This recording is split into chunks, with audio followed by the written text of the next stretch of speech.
السلام عليكم احبتي، واش راكم فتفوتاتي، واش حوالكم؟ نتمنى ان شاء الله فيديو اليوم يلقاكم باحسن الاحوال يا رب العالمين. كيفاش راهي جملتكم؟ ان شاء الله تكونوا كلكم بخير ان شاء الله.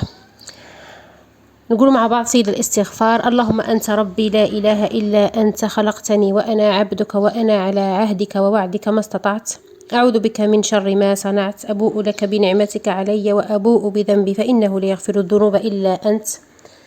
اقتراح اليوم حبيباتي راح يهنيكم ان شاء الله من العشاء او الغداء. عجينه هب الله يبارك. عملت لي فطيرتين مثل ما تشوفوا. هذه عملتها دائريه والاخرى عملتها مربعه او كاري وكبار ما شاء الله. وبيتزا، قرصه تاع بيتزا صغيره.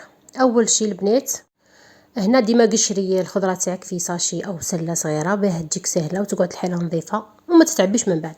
سحقيت هنا للصلصه. استعملت انايا بما انه الكميه كبيره الله يبارك، درت 4 حبات كبار تاع طماطم، 4 حبات طماطم وحبه بصله. من الافضل يعني ترحيهم في الاول، اللي يحب اللون يعني باهي. انا رحيتهم، ممكن ايضا طيبهم هكذاك مقطعين ثم ترحيهم، يعني هذا لك الاختيار.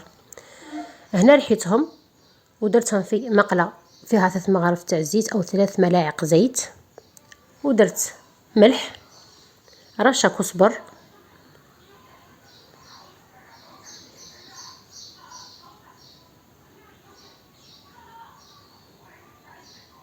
وزعتره، شويه زعتره، ونضيفوا رشه تاع فلفل اسود، رشه سكر. هنا فكره حبيت برك نشاركها معكم البنات، اللي ما لحقتش في الاول ترحيها ضكا قبل ما تزيد الطماطم تاع العلب، يعني في نص طياب مثلا ترحيها ثم تزيد طماطم العلب تخليها تكمل الطيب. هكذا ما توليش برتقاليه، تبقى حمراء تهبل. نبداو في العجينه حبيباتي. كوب تاع 250 مليلتر ماء دافي، وكوب ايضا حليب،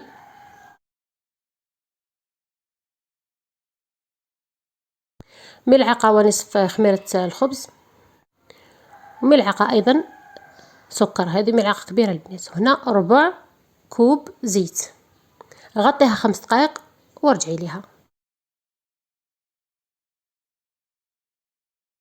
شوفوا البنات كي عدت الخميره جديده كيفاش طلعت تسخف. هنا نزيدوا بيضه كامله ونزيدوا بياض تاع بيضه، والاصفر نخليوه للدهن. ونبداو نضيفوا الفارينه تاعنا. اول كوب هذا مع كيس خميره حلويات. انا نحبه كمحسن، نحبها ديما نديرها كمحسن خاصه المبتدئات.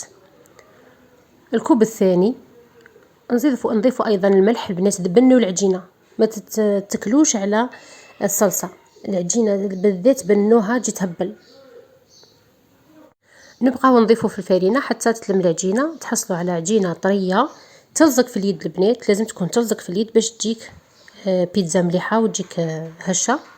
اذا عندك الجو سخون غطيها وخليها تخمر. اذا ما عندكش ديري عمليه تسريع تاع التخمير هذه.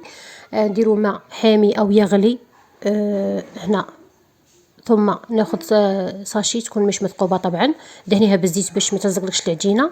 هذه عمليه تسريع يعني قديمه نديروها دائما. ونحطوا العجينه تاعنا ونخليوها، نغطيوها ونخليوها تخمر ثم في الماء هذاك الغالي او اللي يغلي. فكره اخرى حبيبتي، اللي عندها الفور تاعها عيان شويه او كما تعترسيتي مكان ممكن تكون كوشه ثاني ماشي مليحه. ناخذ طاجين حديد يكون ثقيل او طاجين تاع الطين تقلبيه وتخدمي عليه. ونستعين بالورقه الطهي، ورقه الطهي قرصي البيتزا تاعك وحطيها طيب لك، ثم غير على ورقه الطهي مثلا او صينيه تكون رقيقه. راح تخرج لك مثلا ما شاء الله كما تاع برا او تشبه لها. هنا العجينه تاعنا قسمناها، عملت 4 كبار وواحده صغيره وبديت نقرص. هذه اول قرصه قرصها بنات وحلوها او فتحوها رقيقه.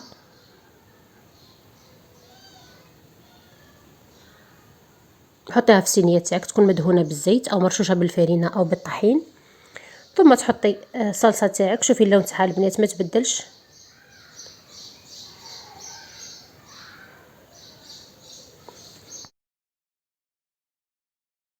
هنا خديت البنات صدر دجاج ورحيته، ماشي طبعا ماشي صدر كامل، طرف برك قطعة فقط.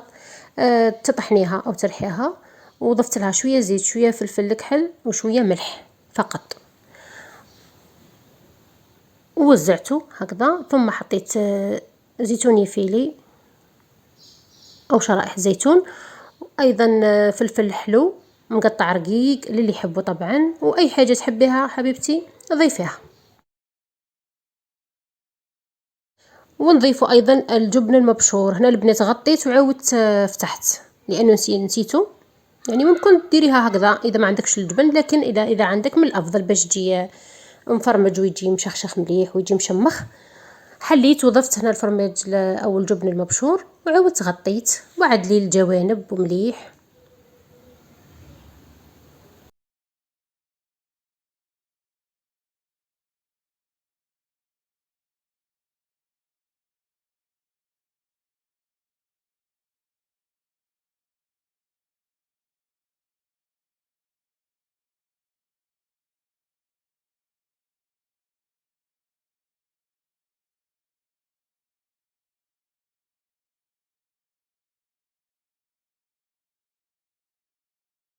ثم ناخذ صفار بيض حبيبتي، ضيفي له شويه تاع زيت وشويه خل ودهني.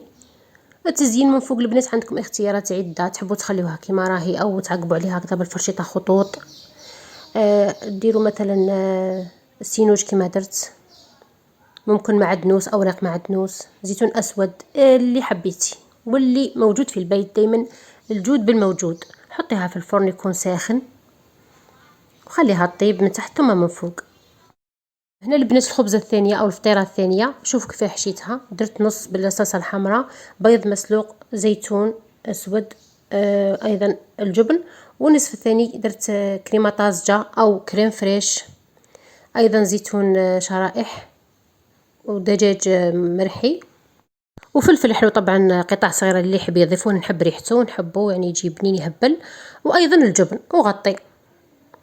وهذه الخبزه اللي قلت لكم قعدت من العجين، درتها قرصه تاع بيتزا واحده، درتها ايضا درت لها كريم فريش او كريمه طازجه ودجاج مرحي، وعمريها باش حبيتي. هنا درت زيتون ايضا، فلفل حلو، وزدت لها ايضا